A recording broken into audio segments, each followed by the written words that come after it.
Understanding seller-paid versus lender-paid credits towards closing costs. This video will help explain two common strategies that can help reduce the cash required to purchase a home. They are seller-paid closing costs and lender-paid closing costs.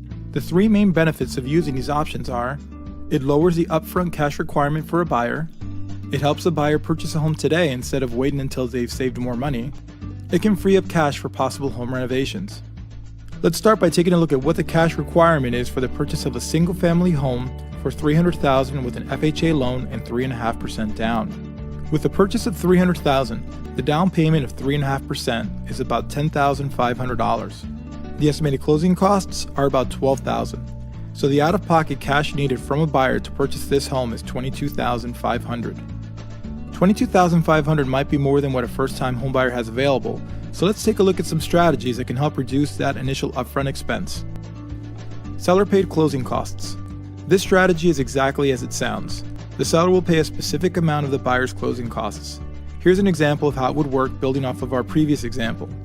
Let's just assume that rather than finalizing a sales contract to purchase a home for $300,000, we offer the seller $312,000 for the same home and request that they pay $12,000 towards the buyer's closing costs.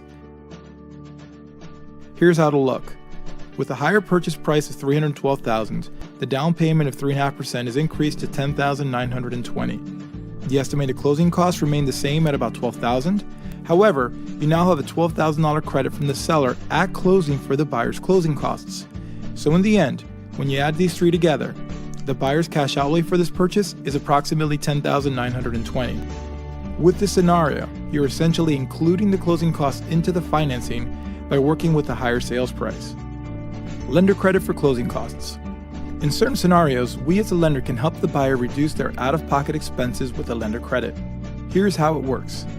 On any given day, a lender has the option to offer a higher interest rate to the buyer in order to provide a credit towards their closing costs. So you can consider it a trade-off. In exchange for taking a higher interest rate, the buyer will receive a credit from the lender for their closing costs. Here's how our original example of a $300,000 purchase would look like with the lender credit. The purchase price remains the same at $300,000, the down payment of 3.5% remains the same as our first example at $10,500, the estimated closing costs are the same at about $12,000. However, we now have a lender credit for closing costs of $9,000. This is roughly 3% of the loan amount. So the out-of-pocket cash requirement for the buyer to purchase a home in this example is $13,500. We hope this informational video has helped explain some commonly used strategies to help homeowners reduce their initial cash outlay for purchasing a home. We've used very general assumptions of costs and interest rates for our examples. Please keep in mind that different markets may require some of these estimates to be more or less than our examples.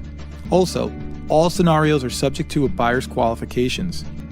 Thank you for watching, and don't hesitate to contact us if you have any questions or would like additional information on how to make these strategies work for you.